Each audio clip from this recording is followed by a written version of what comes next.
Recidivism by Dylan Jorgensen.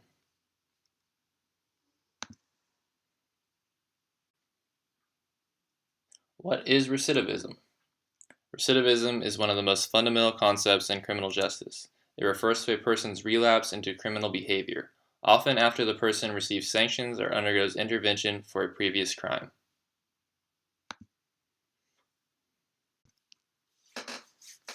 Causes for recidivism.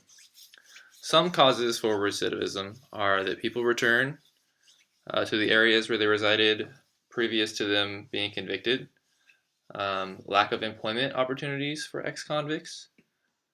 Many people stereotype or pass judgment on convicted criminals. Some people are incarcerated for such long periods of time that it is very difficult for them to assimilate back into society. The criminal justice system is often blamed for perpetuating recidivism rates by failing to address people's needs. And also, drugs, lack of education, and lack of hope are all cited as causes of recidivism.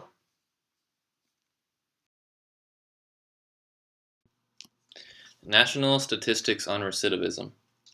The 401,288 state prisoners released in 2005 had 1,994,000 arrests during the 9-year period, an average of 5 arrests per released prisoner. 60% of these arrests occurred during years 4 through 9.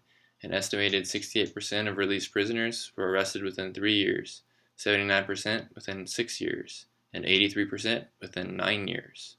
82% of prisoners arrested during the 9-year period were arrested within the first 3 years. Almost half of prisoners who did not have an arrest within 3 years of release were arrested during years 4 through 9. 44% of released prisoners were arrested during the first year following release, while 24% were arrested during year 9.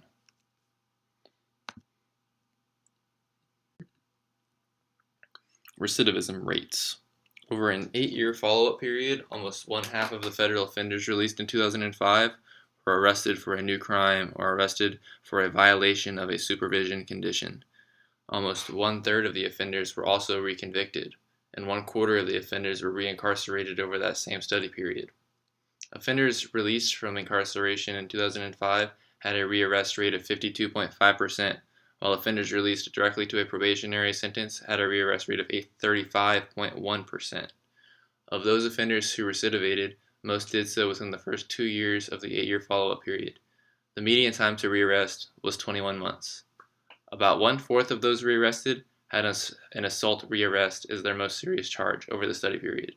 Other common most serious offenses were drug trafficking, larceny, and public order offenses.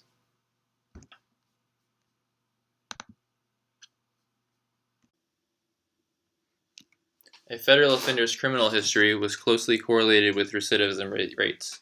Rearrest rates range from 30% for offenders with 0 total criminal history points to 80.1% of offenders in the highest criminal history category.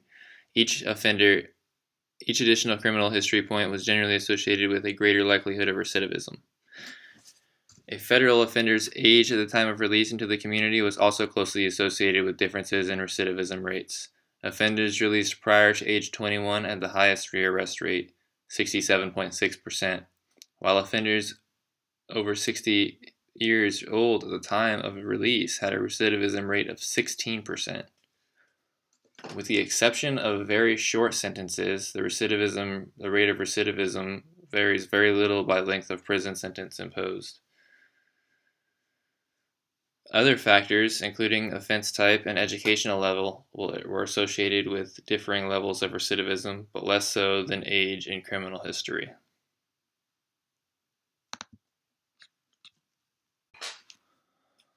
Our textbook, Social Problems, mentions recidivism 2 times, both in regard to rate, first in Chapter 1, then again in Chapter 12. In Chapter 1 it reads as follows: Moreover, the high recidivism rate is viewed as further proof of the criminality of the poor, the uneducated, and minority groups. But as we have seen, the criminal justice system is not just. Economic resources make a crucial difference at every stage in the process, while institutional discrimination has also kept minorities disproportionately underrepresented among police, lawyers, judges, and juries. In Chapter 12, it compares the victim blamer points of view versus those of the system blamer points of view in regard to recidivism rate. This is a graphic showing the incarceration rates among the founding members of NATO. And as you can see, the United States is off of the chart, far ahead of any other member of NATO.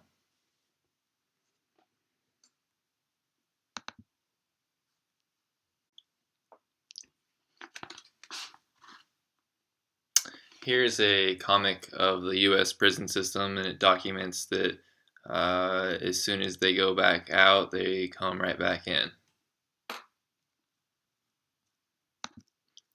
a seemingly never-ending cycle.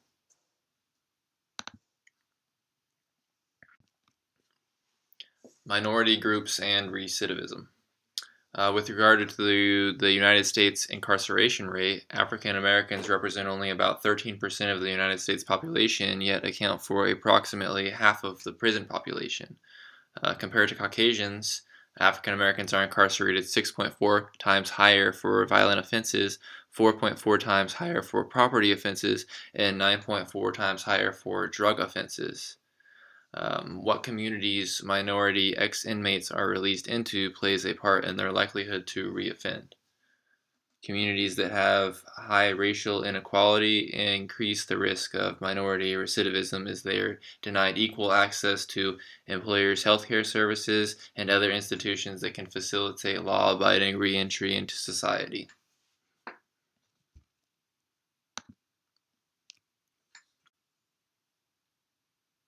Employment and recidivism. It can be difficult for someone with a criminal record to find employment. More than 80% of U.S. employers perform criminal background checks on prospective employees, and through those background checks, they eliminate any felons or anybody that has any negative information about them at all.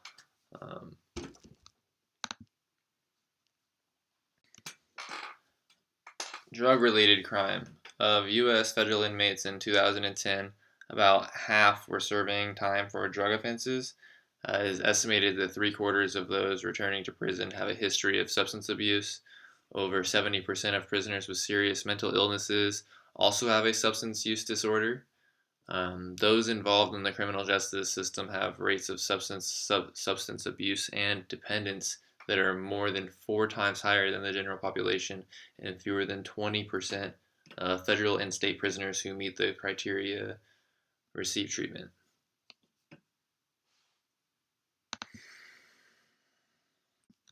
Education and recidivism. Education has been shown to reduce recidivism rates. Prison education reduces recidivism by over 40%. Spending $1 per prisoner on prison education saves $4 to $5 in the future for decreased rates of recidivism. The U.S. spends $31,000 to incarcerate someone every year.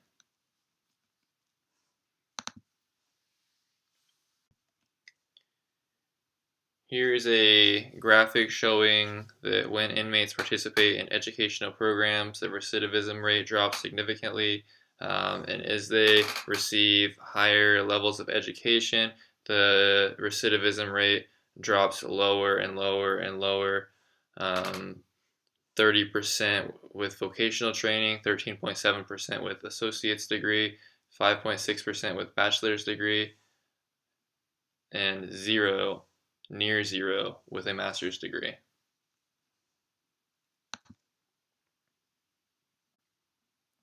Approaches going forward. Some approaches going forward that are popular are just allowing the current trends to continue without additional intervention, increasing the presence and quality of pre-release services that address factors associated with drug-related criminality, such as addiction treatment and mental health counseling and educational programs and vocational training, and also increasing the presence and quality of community-based organizations that provide post-release reentry services.